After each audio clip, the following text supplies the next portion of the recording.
What's up mga idol? Magnolia announcement, nakakagulat na balita.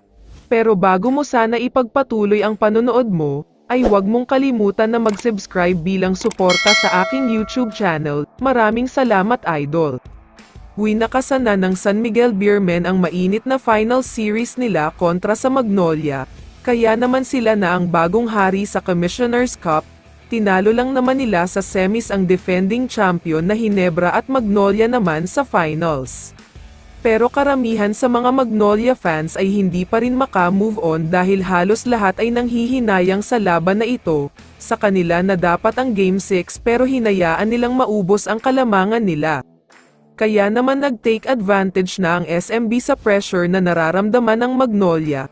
Kaya tuluyan na silang nag-take over matapos lang naman silang magpakawala ng 3 sunod-sunod na 3-point shots.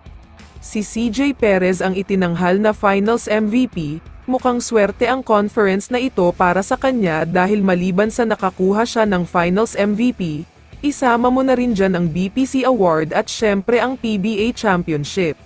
Samantala, kung celebration ang ginagawa ngayon ng SMB, kabaligtaran naman para sa Magnolia lalong-lalo na si Calvin Abueva, dahil alam naman natin na simula noong nag-umpisa ang finals ay dumami na ang haters niya.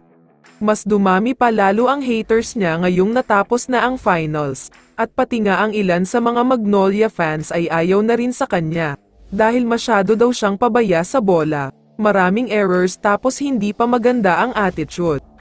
Kaya nga ang iniisip ngayon ng ilan sa mga Magnolia fans ay baka si Calvin Abueva ang malas sa team, simula noong dumating kasi siya sa Magnolia ay hindi na nakapag-champion ang mga ito at puro na lang sila intro voice.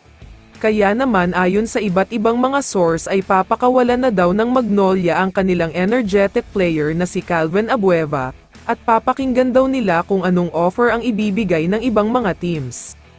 Sa tingin ko ay marami ang mga teams sa siguradong gustong makuha si Abueva, dahil kahit medyo hindi maganda ang attitude niya sa court at nakakainis kalaban, masarap naman maging kakampi ang isang player na kagaya niya.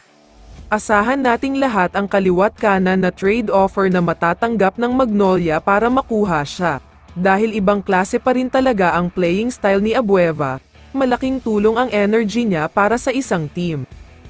Kaya naman kung ikaw ang tatanungin idol, tama nga ba ang desisyon ng Magnolia na ilagay sa trading block si Abueva? I-comment mo naman ang sagot mo sa tanong na ito. So dito na nagtatapos ang video na ito. Maraming salamat sa pagsuporta at panonood mga idol. Ingat at bye-bye.